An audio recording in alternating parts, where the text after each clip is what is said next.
Louis Armistead's uncle was George Armistead.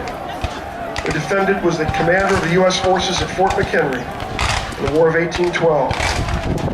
When Francis Scott Key wrote of the flag still flying after the British had bombarded Fort McHenry, it was George Armistead, Louis Armistead's uncle, that was commanding those U.S. forces when that flag still flew. And now, 51 years later, George Armistead's nephew is leading the Confederates against those very same stars and stripes.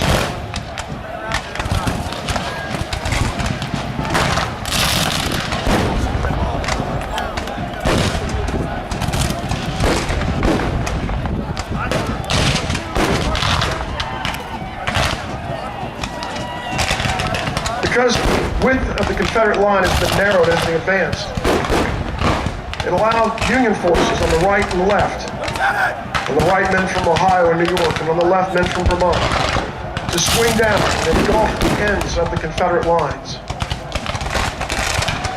Ladies and gentlemen, if you're leaning on the rail, if you're up next to the rail, that means the people behind you can't get out, nor can they take pictures either.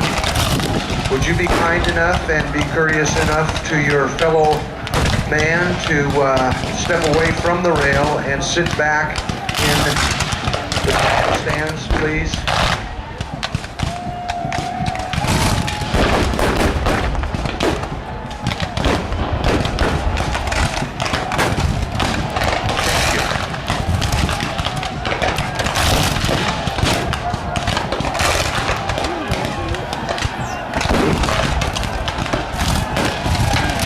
As the Confederates advance toward the wall held by the Union forces, they are entering a gauntlet of 3 seconds smaller than fire.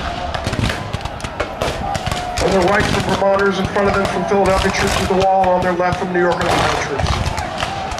But in addition to that, Union cannons poured canister, which is basically like a shotgun being fired out of a cannon directly into Confederate stations. And despite all this, Confederates not only reached the wall, they breached it and forced the Union troops back up onto the crest of Cemetery Ridge, where they would reform and be reinforced. And they would counterattack and converge upon the Confederates who had broken through the Union lines temporarily.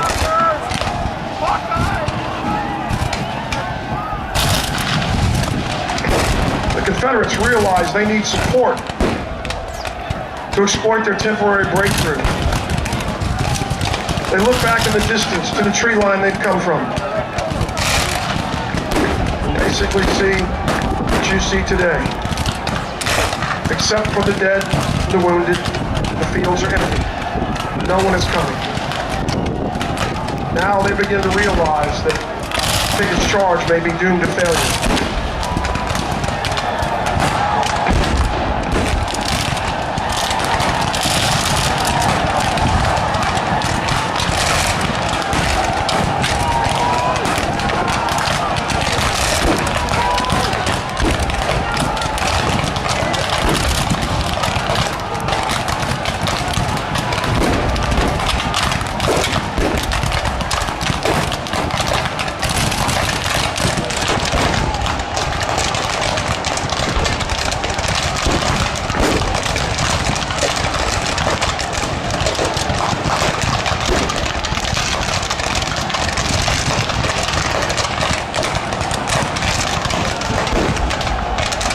Confederate General Longstreet, looking from the distant ridge towards the binoculars, has determined that the attack is failed.